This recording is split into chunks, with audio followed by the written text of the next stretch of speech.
Jay, balita ko may problema ka daw sa terrarium mo. Meron sir eh. Nangingitim lahat ng halaman ng terrarium ko. Bakit? Kailan ka ba ulit nagdilig? Araw-araw naman. Yun ang mali mo. Akala ko kasi mas maraming tubig, mas buhay yung halaman ko eh. Yan kasi ang mali ng mga nagkaalaga ng terrarium. Nasusobrahan sila sa pagmamahal.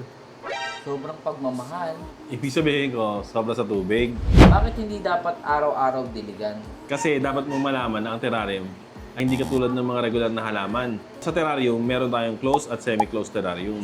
At meron tong sariling ecosystem. Dito, nagsacycle ang tubig. Parang may sariling ulan.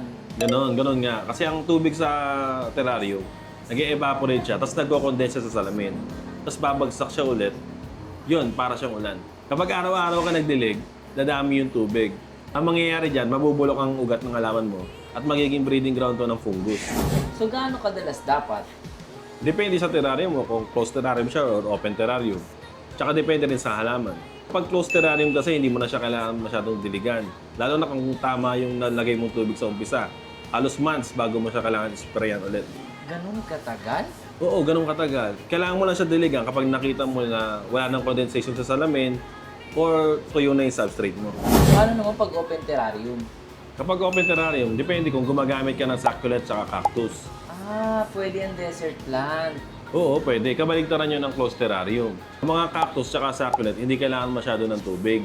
Dinidiligan lang sila after 2 to 3 weeks. Depende sa temperatura at humidity.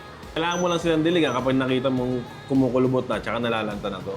Paano naman pagka open terrarium, tapos tropical plants? Para sa terrarium na may tropical plants kagaya ng ferns, petonia, at moss, dito depende. Di mas madalas kaysa sa succulent plants? Minsanan sa isang linggo, kailangan mo lang siyang i-observe kung natutuyo na yung dahon. Spray-spray lang ang kailangan mo dito. Light misting lang ba? So paano naman malalaman kung kailangan na ng tubig? Meron niyang tatlong paraan. Una, yung finger test. Kailangan mo lang ilubog yung daliri mo sa lupa. Kapag nakaramdaman mo na dry na siya, kailangan mo na siya diligan.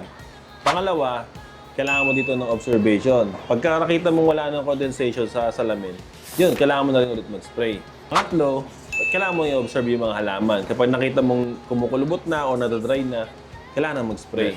Pero lagi mo tatandaan na mas okay yung underwater kaysa sa overwater. Bakit? Kasi kapag nabubulok na yung ugat ng ating halaman, mas mahirap na itong i-recover. Ano ba mga pagkakamali na dapat pang iwasan? Minsan kasi gumagamit tayo ng malamig na tubig. Ang mga ugat kasi ng mga halaman, nawa-water shock din sila. Tapos, minsan nagbubuhos tayo agad ng maraming tubig. Dapat kasi dito sa mga terrarium plants, spray-spray lang.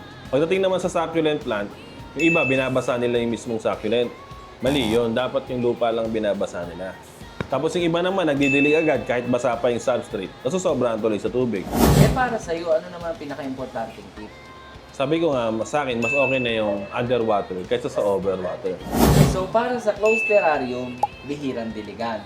Para naman sa succulent, 2 o 3 linggo.